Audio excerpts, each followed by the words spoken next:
तालुक्यातील दसवंडी ग्रामपंचायतीत लोकनियुक्त सरपंच असताना प्रत्यक्ष कारभार सरपंचांचे पती चालवत असल्याचा अत्यंत गंभीर, बेकायदेशीर व धक्कादायक प्रकार उघडकीस आला। ग्रामपंचायत कायदे, शासन निर्णय व आचारसंहिता यांची खुलेआम पायमल्ली करत सरपंच पती नितीन भाऊसाहेब कलापुरे हे ग्रामपंचायतीचा संपूर्ण कारभार हुकुमशाही पद्धतीने चालत असल्याचा आरोप गावातील नागरिक नंदू फकीरा शिंदे यांनी केला।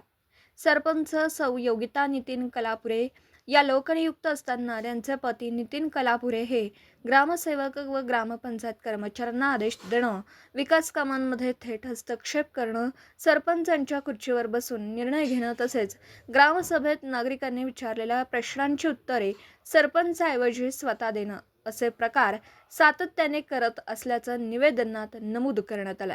हा प्रकार महाराष्ट्र ग्रामपंचायत अधिनियम 1958 चे कलम 39, 44, 49 व 53 तसेच महाराष्ट्र जिल्हा परिषद व पंचायत समिती अधिनियम 1961 व शासन परिपत्रक क्रमांक GPR 2005 प्रकरण क्रमांक 104 पंचायत राज 6 दिनांक 27 जुलै 2007 या कायद्याचा थेट भंग करणारा आहे। शासनाच्या स्पष्ट आदेशानुसार कोणत्याही लोकप्रतिनिधींच्या पती, पत्नी किंवा नातेवाईकांनी ग्रामपंचायत प्रशासनात हस्तक्षेप करणं हा गंभीर गैरप्रकार असून दंडात्मक व फौजदारी कारवाईस पात्र गुन्हा आहे।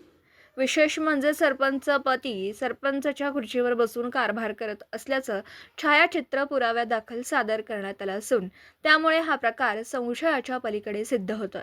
या प्रकरणी 6 फेब्रुवारी 2026 रोजी गटविकास अधिकारी व कार्यकारी मुख्य अधिकारी यांच्याकडे लेखी तक्रार दाखल करण्यात आली। कलम 39(1) अन्वये सरपंच अपात्र ठरविणं तसेच कलम 180 अन्वये सरपंच पती विरुद्ध फौजदारी गुन्हा दाखल करणं अशी ठोस मागणी करण्यात आली आहे। ग्रामपंचायतीतील लोकशाही व्यवस्था धोक्यात आणणाऱ्या या सरपंच पतिराज प्रकरणात प्रशासन कायदेशीर कारवाई करणार का, दोषींवर गुन्हा दाखल होणार का, की राजकीय दबावाखाली प्रकरण दडपलं जाणार हा प्रश्न आता संपूर्ण तालुक्यात चर्चेचा विषय ठरतोय।